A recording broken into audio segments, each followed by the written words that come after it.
이번에 배워볼 파트는 모집단과 표본 파트입니다.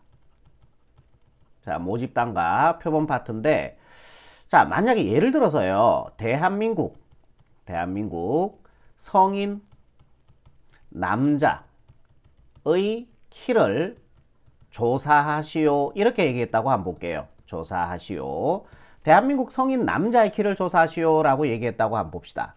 그러면은 우리가 모집단이 뭐가 되냐면은, 모집단은 대한민국 성인 남자가 바로 모집단이 되는 거예요. 여기까지 이해되죠? 모집단은 대한민국 성인 남자가 되는 겁니다. 그러면은 줄자를 들고 대한민국 성인 남자의 키를 다 조사하는 거예요. 그럼 그 데이터가 나올 거 아닙니까? 자, 그 데이터를 이용해서 평균을 구합니다. 그걸 갖다가 우리는 모평균이라고 얘기해요. 그리고 그 데이터를 가지고 분산을 구한 게 모분산, 그 다음에 그 데이터를 가지고 표준 편차를 구한 게 모표준 편차라고 얘기를 합니다. 이렇게 되는 거죠. 자, 이렇게 조사하는 것 갖다가 우리는 무슨 조사라고 얘기하냐면은 전수조사다라고 얘기해요. 그러니까 일일이 다 조사를 해버리는 거죠. 전부 다. 그리고 모평균을 우리가 m이라고 기호로 표현할 거고, 자, 모분산은 시그마 제곱이라고 표현합니다. 요거는 우리가 앞에서 배웠죠.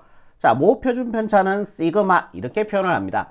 그러니까 줄자 들고 대한민국 성인 남자들한테 가서 다 키를 재는 겁니다. 이렇게.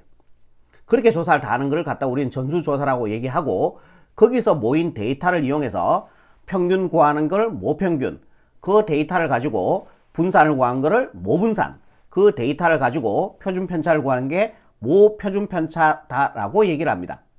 그런데 이렇게 하면은, 이렇게 전수조사를 하면은 시간도 많이 걸리고요, 비용도 많이 나옵니다. 그래서 우리는 이 조사를 보통 표본조사를 해요. 표본조사라는 걸 하거든. 이게 왜? 돈도 많이 들고 시간도 많이 걸리니까 우리는 표본조사라는 걸 하게 됩니다. 그러면은 모집단에서 우리가 몇 명을 뽑을 거예요. 몇 명을 뽑아서 걔네들을 조사하는 것 갖다가 우리는 표본조사다라고 얘기하는 거죠. 그럼 여기서 몇 명 뽑는 걸 갖다가 우리는 뭐라고 얘기할 거냐 하면은 표본의 크기라고 얘기합니다. 그리고 표본의 크기는 n이라는 숫자를 많이 적어요. 그럼 예를 들어서, 자, 제가 표본의 크기가 10으로 한번 잡아볼게요. 10명을 뽑겠다라는 얘기예요. 자, 여기까지 이해되시죠?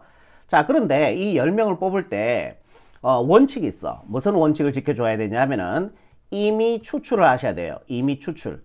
그러니까 대한민국 성인 남자의 키의 평균을 우리가 조사를 할 건데, 농구나 배구 집단에 가서 뽑으면 안 되겠죠. 그럼 대한민국 성인 남자의 키의 평균이 엄청 올라갈 거 아닙니까? 그러면 우리가 조사를 제대로 한 게 아니다라는 얘기죠. 그래서 임의로 추출해야 돼요. 그러니까 어떤 특정 집단에 가서 추출하지 말라라는 얘기예요. 뭔 말인지 이해되죠?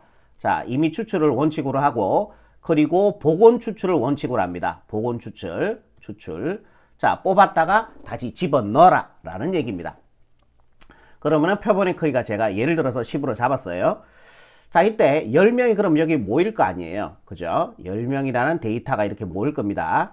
자, 요 집단을 우리는 뭐라고 얘기할 거냐 하면은 표본 집단이다. 요렇게 얘기할 거예요. 요 10명을 뽑았는 거를. 그러니까 어떻게 뽑냐면은 보세요. 그냥 10명을 뽑는 게 아니고 여기서 뽑아. 그 다음에 복원 추출이죠. 집어넣어. 뭔 말인지 알겠죠? 또 뽑아. 또 집어넣어. 또 뽑아. 또 집어넣어. 이렇게 해서 몇 명? 10명의 데이터를 모으겠다는 거예요. 복원 추출을 원칙으로 합니다. 그러면은 요렇게 10명을 뽑았는 것들의 데이터가 모일 거 아니에요. 그죠? 자, 얘네들의 평균을 내버려요. 얘네들의 평균을 우리는 뭐라고 얘기할 거냐면은 기호로는 X바다라고 적고요. 읽을 때는 표본 평균이라고 여러분들이 읽을 거예요. 그러니까 이 10명의 평균을 구하는 거야. 그지? 그 평균을 우리는 표본 평균이다 라고 얘기합니다. 이해되시죠? 그리고 이 10명의 분산을 구할 건데 걔를 기호로는 S제곱이라고 쓰고 표본 분산이다 이렇게 읽어요.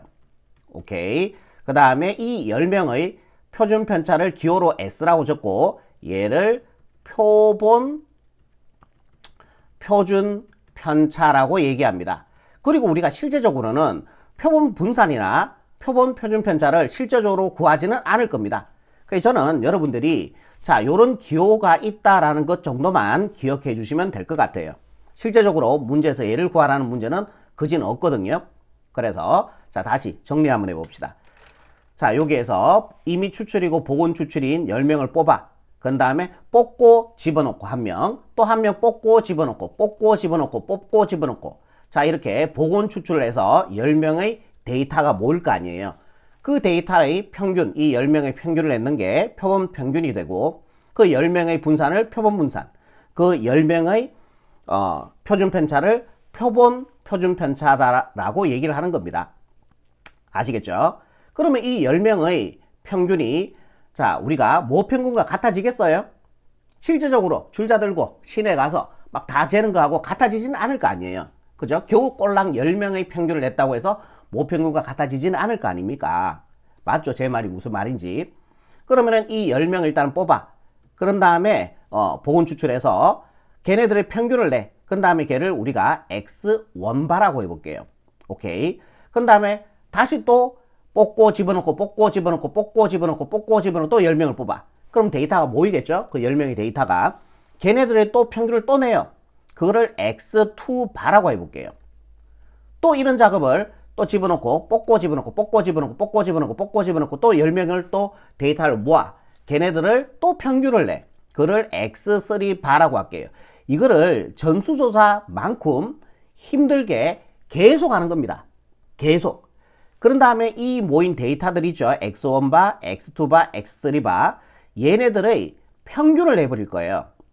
평균. 걔네들을 뭐라고 얘기하냐면은 표본 평균의 평균이라고 얘기합니다. 자, 이렇게 구해주면은 그진 모평균과 근사적으로 동일해져요. 상식적으로 생각해보면 그렇겠죠. 뭔 말인지 이해되죠?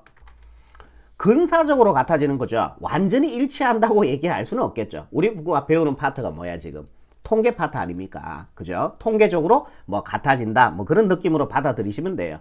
토시 하나 안 틀리고 숫자 하나 안 틀리고 같아진다고 볼 수는 없을 거 아닙니까? 그죠? 아, 그리고 여러분들이 조심하셔야 될 게 제가 해보니까 자, 얘를 갖다가 자꾸 표본 평균의 평균이라고 읽는 친구들이 있거든. 아닙니다. 구분할 줄 아셔야 돼요. 얘와 얘는 다른 거예요. 자, 얘는 누구예요? 이 10명의 평균을 냈는 거예요. 그죠? 그걸 표본 평균이라고 얘기하는 거야. 근데 얘는 뭐야? 읽을 때는 표본 평균에 다시 이가 붙었으니까 평균이 되는 겁니다. 표본 평균들을 아까 전에 제가 얘기 들었죠? 요렇게 데이터를 모아서 얘네들의 표본 평균들을 다시 평균을 내버린 거야. 그게 표본 평균의 평균이 되는 거죠. 그럼 모평균과 동일해져요. 그진, 근사적으로. 뭔 말인지 아시겠죠? 자, 얘와 얘는 다른 겁니다. 자, 요번에 표본 평균의 분산은요, 어떻게 되냐면은, 자, 모분산이 시그마 제곱이었죠. 모분산을 표본의 크기로 나눠주면 됩니다. 표본의 크기를 우리 n이라고 쓰기 때문에 n이라고 이렇게 처리해주면 돼요. 자, 얘가 바로 표본 평균의 분산이 되는 겁니다. 마지막, 표본 평균의 요번에 표준 편차는요, 표본 평균의 표준 편차는, 자, 여기다 루트 세운 겁니다. 그런데 매번 루트를 세우지 말고, 하나, 나중에 모평균의 추정에서도 여러분들이 또 외우셔야 되거든. 어차피 표본 평균의 표준 편차는 루트 n분의 시그마 이렇게 그냥 통으로 외워버리세요. 표본 평균의 평균은 루트 n분의 시그마, 루트 n분의 시그마. 그래서 요 삼총사를 여러분들이 외워주셔야 된다라는 얘기예요. 이해되시죠? 자, 요거는 여러분들이 한글로 기억하는 것도 괜찮아요. 그러니까 표본 평균의 평균은 모평균과 동일해지고 표본 평균의 분산은 모분산을 표본의 크기로 나눠주면 되고 표본 평균의 표준 편차는 그냥 입에 달달달달 배도록 루트 n분의 시그마, 루트 n분의 시그마 이렇게 기억하시면 좋을 것 같습니다. 그러면 예를 제가 한번 들어봐 드릴게요. 자, 만약에 모평균이 10이고요. 자, 모분산이 예를 들어서 4라고 보고요. 모표준 편차를 예를 들어서 2라고 볼게요. 이때 표본 평균의 평균은 모평균과 동일해지기 때문에 10이라고 얘기해 주시면 되고요. 그리고 표본 평균의 분산은 모분산이 4죠? 모분산 그대로 가져오는 거예요. 걔를 표본의 크기로 나눠주면은 얘가 바로 표본 평균의 분산이 된다. 자, 요거 약분해 주니까 얼마입니까? 자, 루트, 아이고, 약분해 주면은 5분의 2가 되겠죠? 이렇게. 그리고 표본 평균의 표준 편차는 물론 여기다가 루트를 세워도 동일하게 표본 평균의 표준 편차가 나오겠지만 그냥 입에 달달달달 배도록 외우라 그랬죠. 루트 n분의 시그마, 루트 n분의 시그마, 루트 n, n이 10이죠. 거기에 시그마가 얼마예요? 2죠. 그러니까 2 이렇게 처리해 주면 되는 거죠. 자, 얘 유리해 주면은 자, 루트 10분의 루트 10씩 곱해주면요. 루트 10씩 곱해주면은 그러니까 10분의 2 루트 10이 되겠죠. 자, 요거 약분해서 그러면은 5분의 루트 10 이렇게 해주면은 표본 평균의 표준 편차가 되는 거예요. 물론 여기다 루트 세워서 유리해 주면은 동일하게 답 구할 수 있을 겁니다. 같아지는 거 확인할 수 있어요. 자, 기억할 수 있겠습니까? 표본 평균의 평균은 모평균과 동일해지고 표본 평균의 분산은 모분산을 표본의 크기로 나누고 표본 평균의 표준 편차는 루트 n분의 시그마 이렇게 기억하시면 됩니다. 그리고 마지막 하나만 더 하시면 돼요. 자, 모집단이 만약에 정규 분포를 따라요. 자, 모집단이 정규 분포를 따릅니다. 여러분들 여기 내용들 다 기억하셔야 돼요. 자, 모집단이 정규 분포를 따르면요. 따르면은 우리가 표본 평균도 정규 분포를 따라요. 자, 요거는 하나 기억해 주시면 됩니다. 모집단이 정규 분포를 따르면은 표본 평균도 정규 분포를 따릅니다. 그리고 모집단이 정규 분포를 따르지 않아요. 자, 모집단이 정규 분포를 따르지 않더라도 모집단이 정규 분포를 따르지 않더라도 표본의 크기 있죠. 표본의 크기가 n의 값이 충분히 크면 n이 표본의 크기죠. 충분히 크면 근사적으로 x반은 정규 분포를 따른다라고 알려져 있습니다. 충분히 크면. 그러니까 어쨌든 x바가 정규 분포를 안 따르면 어떡할 건데? 계산 못 하는데. 무슨 말인지 이해되죠? 그러니까 모집단이 정규 분포를 따르면은 자, 자연적으로 x바도 정규 분포를 따르고 자, 모집단이 정규 분포를 따르지 않더라도 n이 충분히 크면 쌤, 충분히 크다는 거는 어느 정도가 충분히 큽니까? 예, 뭐 20도 충분히 큰 거고요. 30도 충분히 크다라고 생각하시면 돼요. 충분히 안 크면 어떡할 건데요? 다 계산을 해야 되는데. 그럼 뭐 한 달, 1년이 걸릴지도 몰라요. 그래서 n이 충분히 크면은 x바도 정규 분포를 근사적으로 따른다고 알려져 있습니다. 자, 여기까지입니다.